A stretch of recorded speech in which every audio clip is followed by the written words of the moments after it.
donc Romain, tu connais l'AVC toi? Oui, ça fond du couloir à droite. Là. Attends, tu viens vraiment de me faire la blague? L'AVC, les WC? Attends, c'était pas une blague?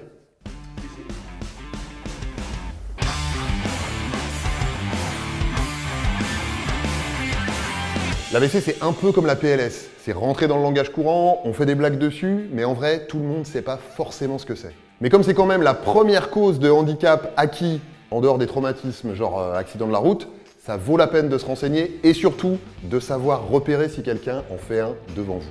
Alors, AVC, ça veut dire accident vasculaire cérébral. C'est-à-dire qu'il y a un problème au niveau d'un vaisseau chargé d'irriguer le cerveau et de lui apporter l'oxygène et tout ce dont il a besoin pour fonctionner correctement. Ça peut être un caillot qui bouche un vaisseau et qui empêche le sang de passer. Le caillot peut se former sur place ou à distance, puis se balader dans la circulation jusqu'à venir se coincer dans une artère du cerveau plus petite que les autres. Dans ce cas-là, on parle d'AVC ischémique, et c'est le cas le plus fréquent. Mais ça peut aussi être un vaisseau qui se met à fuir ou carrément un vaisseau qui pète.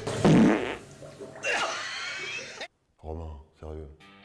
On parle alors d'AVC hémorragique, et là, non seulement le sang n'irrigue plus la zone, mais en plus, le saignement peut comprimer le cerveau. Oui, parce que quand on a un hématome au niveau du bras, par exemple, comme la peau est élastique, ça gonfle, mais ça comprime pas trop. Le problème, c'est qu'autour du cerveau, il y a la boîte crânienne, que la boîte crânienne, c'est de l'os, que l'os, c'est pas élastique, et donc, quand ça gonfle, ça comprime le cerveau.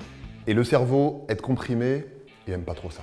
En plus, quand le cerveau est abîmé, non seulement il a du mal à récupérer, mais comme c'est aussi le siège de fonctions super importantes, les conséquences peuvent être graves. La gravité dépend de l'étendue de la zone qui n'est plus irriguée et de sa localisation, donc des fonctions qui sont atteintes. Ce qu'il faut savoir, c'est que plus vite un AVC est pris en charge, plus vite il est soigné et plus on diminue le risque de séquelles. Ça fait un paquet de bonnes raisons de connaître les signes pour le repérer. Une des principales caractéristiques d'un AVC, c'est que ces signes apparaissent brutalement, comme un coup de tonnerre dans un ciel bleu.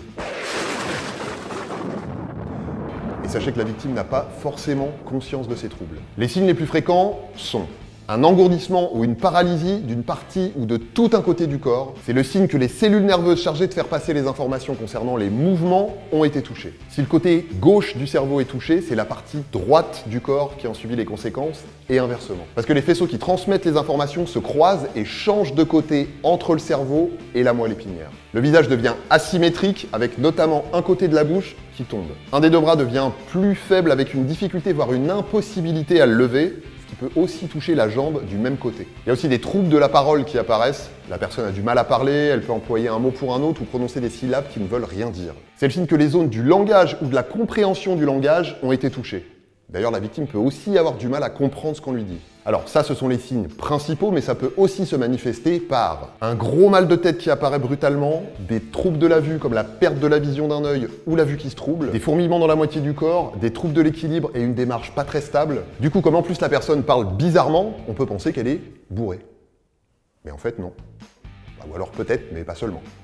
Si vous avez un doute, je vous donne quelques trucs simples pour vérifier qu'il s'agit bien d'un AVC. Demandez à la victime de répéter une phrase simple pour vérifier si elle a des troubles du langage. Demandez-lui de sourire et de tirer la langue pour vérifier si son visage devient asymétrique. Demandez-lui de lever ses bras devant elle pendant 10 secondes, puis de serrer vos mains pour vérifier si elle a moins de force d'un côté que de l'autre. Vous pouvez aussi lui demander de lever ses jambes, mais dans ces cas-là, faites-la asseoir avant.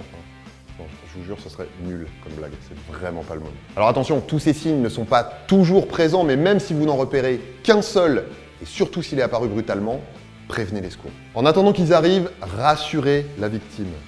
Bon alors ok, vu les circonstances, ça va pas forcément être facile, mais si elle s'agite, elle risque de faire monter sa tension et ça risque d'aggraver les choses. Dites-lui que vous gérez, que les secours vont arriver, qu'elle va être prise en charge et qu'il faut qu'elle soit le plus calme possible pour que tout se passe bien.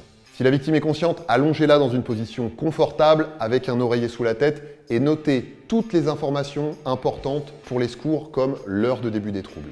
Si vous êtes chez elle, cherchez ses ordonnances ou son dossier médical, ça pourra aussi être très utile. Ne la faites ni manger, ni boire et ne la laissez pas prendre ses médicaments. Si la personne est inconsciente, mettez-la en PLS.